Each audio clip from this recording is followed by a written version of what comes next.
Hello കൂട്ടുകാരെ, ഞങ്ങളുടെ YouTube ചാനലിലേക്ക് എല്ലാവർക്കും സ്വാഗതം. ഇന്ന് നമ്മൾ തയ്യാറാക്കാൻ പോകുന്ന ഒരു വ്യത്യസ്തമായിട്ടൊരു കറിയാണ്, അതായത് കുമ്പളങ്ങയുടെ മസാലക്കറി.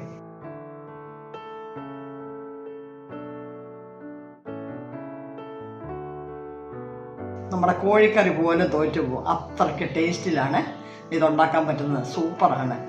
നമുക്കതെങ്ങനെ ഉണ്ടാക്കേണ്ടതെന്ന് കാണിക്കാം. ഏത് പലഹാരത്തിൻ്റെ കൂടെ, ചോറിൻ്റെ കൂടെ, എന്തിൻ്റെ കൂടെ കോമ്പിനേഷന്, നല്ല കോമ്പിനേഷൻ. അതൊക്കെ നോക്കാം. കുമ്പളങ്ങയുടെ ചിക്കൻ കറി തോക്കുന്ന ഒരു കറിയുണ്ട്, മസാല ചേർത്തുള്ള മസാലക്കറി. അതിനു വേണ്ടി ഞാനിവിടെ ഒരു അര കുമ്പളങ്ങയാണ് എടുത്ത് വെച്ചിരിക്കുന്നത്. ഒരു 1.5 കപ്പ് കാണുമേ. അതിലേക്ക് ഇച്ചിരി ഉപ്പിടുക, 1/4 ടീസ്പൂൺ മഞ്ഞൾപ്പൊടി, 1/2 ടീസ്പൂൺ മുളക് പൊടി. ഒന്ന് മിക്സ് ചെയ്ത് ഒരു 10 മിനിറ്റ് നേരം നമുക്കിത് വെക്കാം. ഒരു പാൻ വെച്ച് ചൂടായിട്ടുണ്ട്. ഇതിലേക്ക് 1 ടേബിൾ സ്പൂൺ വെളിച്ചെണ്ണ ഒഴിക്കുക. കുമ്പളങ്ങ 10 മിനിറ്റ് നേരം ഒന്ന് റോസ്റ്റ് ചെയ്യാൻ വെച്ച് ഇനിയിപ്പോൾ ഇതിനകത്തൊന്ന് വഴറ്റിയെടുക്കാം. കുമ്പളങ്ങ വഴന്നിട്ടുണ്ട്. ഇത് നമുക്കൊരു പാത്രത്തിലേക്ക് കോരാം. ആ എണ്ണയിലേക്ക് തന്നെ 2 ഏലക്ക, 2 ഗ്രാമ്പു, ചെറിയ 2 പീസ് കറുവപ്പട്ട, 1 ടീസ്പൂൺ പെരുംജീരകം, ഇതും കൂടെ നമുക്കൊന്ന് വഴറ്റിയെടുക്കാം. ഒന്ന് ചൂടായാൽ മതിയേ. ചൂടായിട്ടുണ്ട്. ഇത് 1 കപ്പ് തേങ്ങയാണ്.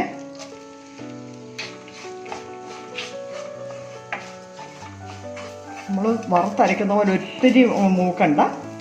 ബാക്കി ഇനിയും കുറച്ച് ഇതും കൂടെ ഉണ്ട്, അതും കൂടെ നമുക്കിടാം. ഈ കുറച്ച് വെച്ചു. 2 ടീസ്പൂൺ മല്ലിപ്പൊടി, 1 ടീസ്പൂൺ മുളക് പൊടി. ഇതിൻ്റെ പച്ചമണം മാറുന്നിടം വരെ ഒന്ന് ചൂടാക്കിയെടുക്കാം. ഇത് 10 ചെറിയുള്ളിയാണ് ചെറുതായിട്ട് അരിഞ്ഞു വെച്ചിരിക്കുന്നത്.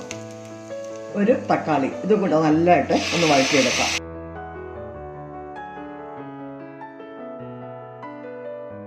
ഇത് തന്നെ കറിവേപ്പില, എല്ലാം കൂടെ നന്നായിട്ടൊന്ന് വഴറ്റിയെടുക്കാം. നമുക്ക് അരയ്ക്കാനുള്ള, അതായത് അരപ്പെല്ലാം നന്നായിട്ട് വഴന്നിട്ടുണ്ട്. ഇനി ഇതൊന്ന് തണുത്തിട്ട് വേണം നമുക്ക് അരച്ചെടുക്കാനായിട്ട്. ഒന്ന് തണുത്തിട്ട് അരച്ചിട്ട് വരാം. തേങ്ങയൊക്കെ തണുത്തു അരച്ചെടുത്തിട്ടുണ്ട്. ഇനി നമുക്കിതിൻ്റെ ബാക്കി കാര്യങ്ങൾ ചെയ്യാം. 1 ടേബിൾ സ്പൂൺ വെളിച്ചെണ്ണ ഒഴിക്കുക, 1/2 ടീസ്പൂൺ കടുക്.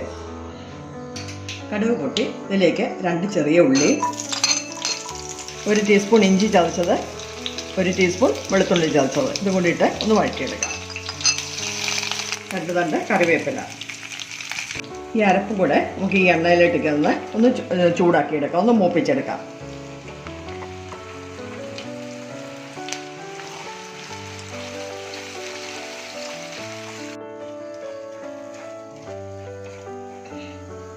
ഇച്ചിരി ജാറ് കഴിയുക, ഇച്ചിരി വെള്ളം കൂടെ ഒഴിക്കാം.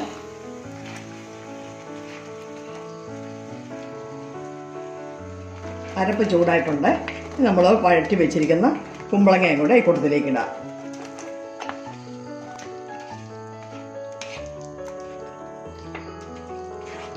ഗ്രേവി ഒത്തിരി കുറുകിപ്പോയി. നമുക്ക് സ്വല്പം വെള്ളം കൂടെ ഒഴിച്ച് ഒന്ന് ചൂടാക്കിയെടുക്കാം.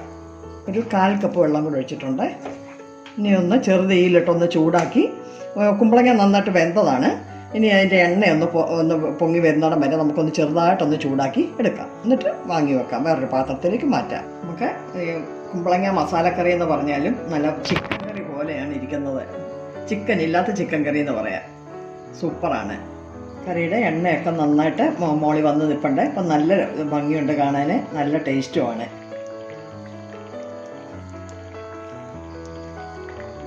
ഇനി നമുക്കൊരു പാത്രത്തിലേക്ക് മാറ്റാം.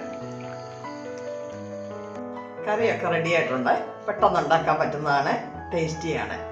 നോക്കിക്കേ,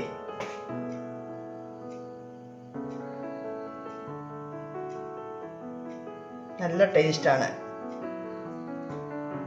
നല്ല ടേസ്റ്റാണ്. പാലപ്പത്തിൻ്റെ കൂടെ, എന്തിൻ്റെ കൂടെ നല്ല കോമ്പിനേഷനാണ്. എല്ലാവരും ഒന്ന് ട്രൈ ചെയ്ത് നോക്കണം. ഞങ്ങളുടെ വീഡിയോ ഇഷ്ടമായെങ്കിൽ ലൈക്ക് ചെയ്യുക, കമൻറ്റ് ചെയ്യുക, ഞങ്ങളെ സപ്പോർട്ട് ചെയ്യുക. ഇനി അടുത്തൊരു നല്ല വീഡിയോ വരുന്നതാണ്. ബൈ.